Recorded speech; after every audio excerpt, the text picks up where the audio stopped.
Production is definitely a risk management because you don't know if what you're growing that year is going to thrive to be able to put in your market. Agritourism can be very hit and miss depending on the year. Agritourism is often very weather dependent, so every year is probably a little different in what works and what does not work for us. Our Bees and Blossoms Festival. We decided that that might be an opportunity for us to get involved at the earlier start of our season, maybe generate some traffic through our doors at the earlier part of our season. We've tried it for a few years now, and honestly, the weather is our biggest combatant against that event, and inevitably it's a cold, wet, rainy weekend, and it just has not panned out. We had an issue with that last year with 2 of our crops for the farm market. We lost both crops.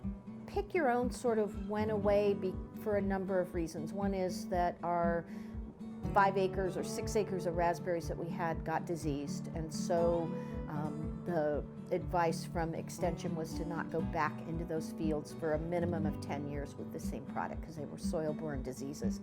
We tried You Pick Apples, which would seem like a very natural fit because we're a fruit farm and we know how to pick apples.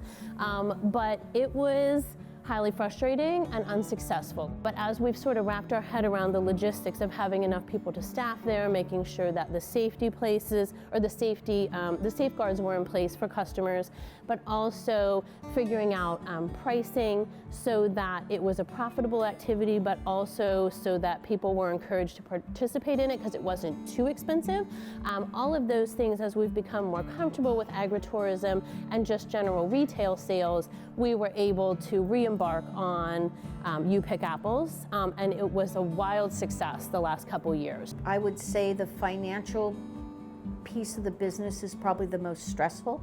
At times when you got money, it's great, but when you don't, it's very stressful. So, you know, that's why we've worked really hard to try to create a more year-round, solvent cash flow sorts of things. So production is definitely something I had to really consider over the last year and decide that I wanted to invest in infrastructure to be able to be open all year round.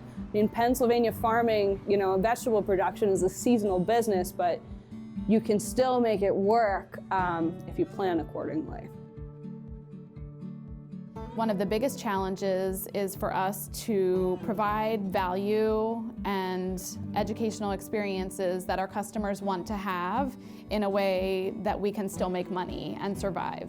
At the end of the day, we are a business. We are here to make a profit. We have a lot of employees and family members to pay, and if we don't make money, we can't do any of those things. So we may actually be on the lenient side or the undercharging of pricing, but we are satisfied based on the monetary amounts coming in, that we can support what we need to do for the next year. That's the most important thing.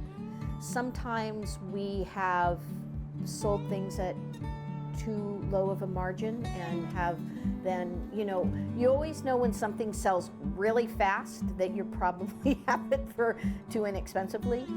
And then we have had some things that were more expensive and they didn't resonate, or they were too expensive and we ended up having to put them on sale, and that was sort of a lesson learned. Customers are such a good feedback mechanism. It's very hard to make agritourism work in and of itself.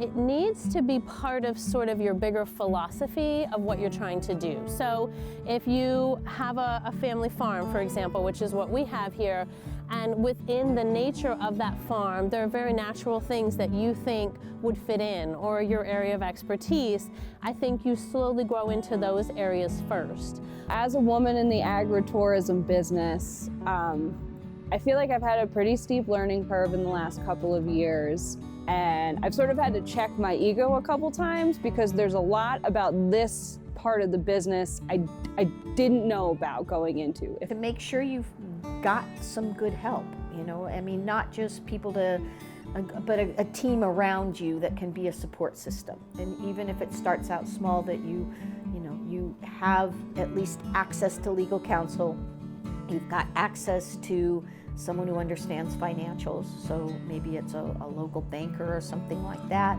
that you have, even if it's small, a line of credit, so you aren't in survival if you run out of cash, because that happens for people. Make sure you go into it with your whole heart. If your heart isn't into it, you're not going to thrive. You have to love what you're doing to be able to make any job work. Honestly, the thing that'll sustain you is to have it be of your heart and of your passion. Agriculture is a challenge in a million different ways, and so if you don't truly love it, it's going to probably spit you out at some point.